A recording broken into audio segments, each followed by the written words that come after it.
আসসালামু আলাইকুম এভরিওয়ান। আজকে আমরা পেরিওডন্টাল পকেট সম্পর্কে ছোট্ট করে আলোচনা করব। অ্যাকচুয়ালি পেরিওডন্টাল পকেট কি জিনিস? তো পেরিওডন্টাল পকেট বুঝতে হলে আমাদের একটা টার্মের সাথে পরিচয় হয়ে নিতে হবে। সেটা হচ্ছে জিঞ্জিভাল সালকাস। তো জিঞ্জিভাল সালকাস কি জিনিস? জিঞ্জিভাল সালকাস বুঝতে হলে আমরা এই পিকচারের দিকে একটু হাইলাইট করতে বলবো। তো এই পিকচারে আমরা কি দেখতেছি? পিকচারে আমরা দেখতেছি একটা টুথ রয়েছে। সেই টুথটা রয়েছে একটা অ্যালভিওলার সকেটের মধ্যে এবং এই অ্যালভিওলার বোনটাকে ঘিরে রয়েছে, কাভারিং করে আছে তোমাদের গাম বা জিঞ্জাভা। ক্লিয়ার? তো জিঞ্জাভার বিভিন্ন ধরনের পার্টস আছে। এর মধ্যে এই যে এখানে যে এটাকে আমরা চূড়া বলতে পারি বা টিপ বলতে পারি। কিসের টিপ? Tip of the free gingiva. তো tip of the free gingiva থেকে আমরা যদি একটু নিচের দিকে আসি, এই ডিরেকশন বরাবর আসি, এই ডিরেকশন বরাবর আসি, তাহলে এই জায়গায় আমরা একটা গ্রুপ পাবো। গ্রুপ। গ্রুপ মানে হচ্ছে কিছুটা নিচু জায়গা। কিছুটা কি নিচু জায়গা। তো এই গ্রুপটাকে আমরা কি নামে রাখবো? Free gingival group. তাহলে এই tip of the free gingival থেকে ফ্রি জিঞ্জাভাল গ্রুপ পর্যন্ত জিঞ্জাভার যে পোর্শনটুকু সেটাকে বলা হয় ফ্রি জিঞ্জাভা বা মার্জিনাল জিঞ্জাভা। ক্লিয়ার? তো এই যে মার্জিনাল জিঞ্জাভা যেখান থেকে শেষ হয়েছে অর্থাৎ ফ্রি জিঞ্জাভার গ্রুপ থেকে পরবর্তীতে আরেকটা গ্রুপ পাবো এই জায়গায়, সেটা বলা হয় মিউকো জিঞ্জাভাল গ্রুপ। তো এই মিউকো জিঞ্জাভাল গ্রুপ কেন নামটা আসছে? কারণ মিউকো কথাটা আসছে মিউকোসা থেকে। কেন? কারণ এই গ্রুপের নিচে তুমি যা পাবা সেটা হচ্ছে অ্যালভিওলার মিউকোসা বা ভেস্টিবুলার মিউকোসা। তো এই মিউকোসা থেকে এই মিউকো আর কথাটা আসছে। আর এই গ্রুপের উপরে যা দেখতেছো সবই হচ্ছে জিঞ্জাভা। সেই জন্য এইখানে এই কথাটা জিঞ্জাভা আসছে।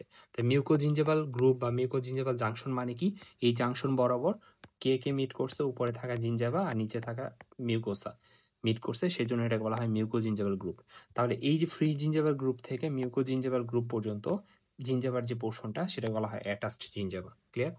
তো এখন এই যে টিপ অফ দ্য ফ্রি জিঞ্জাভা থেকে জিঞ্জাভার এখানে একটা পোর্শন দেখতেছো, যে পোর্শনটুকু টুথ সারফেসের সরাসরি কন্ট্যাক্টে আছে। তো এটাকে বলা হয় জাংশনাল এপিথেলিয়াম। কি বলা হয়? Junctional epithelium. Junctional epithelium. তো এই জাংশনাল এপিথেলিয়াম আগ পর্যন্ত এই জিঞ্জাভার এই পোর্শনটুকু টুথ সারফেসের সাথে সরাসরি কন্ট্যাক্টে নাই।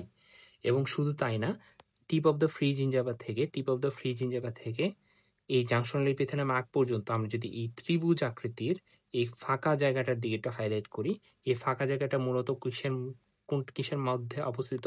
টুথ এবং গাম, এই দুইটার মাঝখানে এই ফাঁকা জায়গাটা অবস্থিত। এই ফাঁকা জায়গাটাকে বলা হয় ক্র্যাভিস। কি বলা হয়? ক্র্যাভিস অথবা জিঞ্জাভাল সার্কাস। একই কথা। জিঞ্জাভাল সার্কাস যে কথা, ক্র্যাভিস একই কথা। তো এই ফাঁকা জায়গার একটা গভীরতা আছে, অবশ্যই একটা ডেপথ আছে।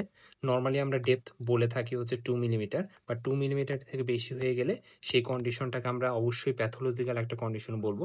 অর্থাৎ প্যাথোলজিক্যাল কন্ডিশনে, যে কোনো ধরনের প্যাথোলজিক্যাল কন্ডিশনে যখন জিঞ্জাভাল সার্কাসের নর্মাল ডেপথ থেকে বেশি রকম ডেপথ বেড়ে যায়, অর্থাৎ নর্মাল ডেপথে যখন বেশি হয়ে যাবে মোর দেন 2 মিলিমিটারের মতো হয়ে যাবে কোনো একটা প্যাথোলজিক্যাল কন্ডিশনে, তখন আমরা বলতে পারি যে প্যাথোলজিক্যালি ডিপেন্ড হয়ে গেছে জিঞ্জাভাল সার্কাস। তখন ওই অবস্থায় ওইটাকে বলা হয় পেরিওডন্টাল পকেট। এবং পেরিওডন্টাল পকেট হওয়ার জন্য কয়েকটা ক্রাইটেরিয়ার কথা আমরা একটু বলে দিই। সেটা হচ্ছে এই পকেটটা কেন বেশি ডেপথ হয়ে যাবে, ডেপথটা কেন বাড়বে। যেমন ধরো এই কন্ডিশন তো নর্মাল কন্ডিশন, তাই না? এই নর্মাল কন্ডিশনে কি হচ্ছে? নর্মাল কন্ডিশনে আমরা টিপ অফ দ্য ফ্রি জিঞ্জাভা থেকে এই পকেট, এই জিঞ্জাভাল সার্কাসের এটা হচ্ছে বেস। তো এই বেস পর্যন্ত এই tip of the free gingiva থেকে আমি মেজার করলে একটা ডেপথ পাবো। এই ডেপথটা হচ্ছে নর্মাল, সেটা হচ্ছে 2 মিলিমিটার অথবা এর থেকে কম। ক্লিয়ার? কিন্তু এই জাংশনাল এপিথেলিয়ামটা যদি এপিক্যালি মাইগ্রেট করে, কি বললাম? এপিক্যালি কেন বললাম? কারণ এদিকে অ্যাপেক্স আছে। তো অ্যাপেক্সের দিকে যে ডিরেকশন সেটাকে আমরা এপিক্যাল ডিরেকশন বলি। ক্লিয়ার? তো এপিক্যালি যখন জাংশনাল এপিথেলিয়ামটা এপিক্যালি মাইগ্রেট করে এই জায়গায় চলে আসছে, তখন স্বাভাবিকভাবে এখানে যে ডেপথটা, সেই ডেপথটা বেড়ে যাবে। তাহলে একটা ক্রাইটেরিয়া পড়ছি আমরা, সেটা হচ্ছে জিঞ্জাভাল সালকাসের ডেপথটা বেড়ে যাবে, এটা একটা বিষয়। আর এটা হচ্ছে apical migration of gingival epithelium, junctional epithelium বা জিঞ্জাভাল অ্যাটাচমেন্টের এপিক্যাল মাইগ্রেশন হবে। আর এটা হচ্ছে অ্যালভিলার বোনের লস হবে। সেই বোন লস হইতে পারে ভার্টিক্যাল, হইতে পারে হরাইজন্টাল। এই যেরকম ভার্টিক্যাল প্যাটার্নের বোন লস হইতে পারে অথবা হরাইজন্টাল প্যাটার্নের বোন লস হইতে পারে। তো এই বোন লস, তার মানে কি আমরা তিনটা ক্রাইটেরিয়া পড়ছি। একটা হচ্ছে জিঞ্জাভাল সার্কাসের ডেপথ বেড়ে যাবে, জাংশনাল এপিথেলিয়ামের এপিক্যাল মাইগ্রেশন ঘটবে, এই আগে ছিল এই জায়গায়, এখন এসে গেছে এই জায়গায়। আরেকটা হচ্ছে অ্যালভিওলার বোনের লস হয়ে যাবে।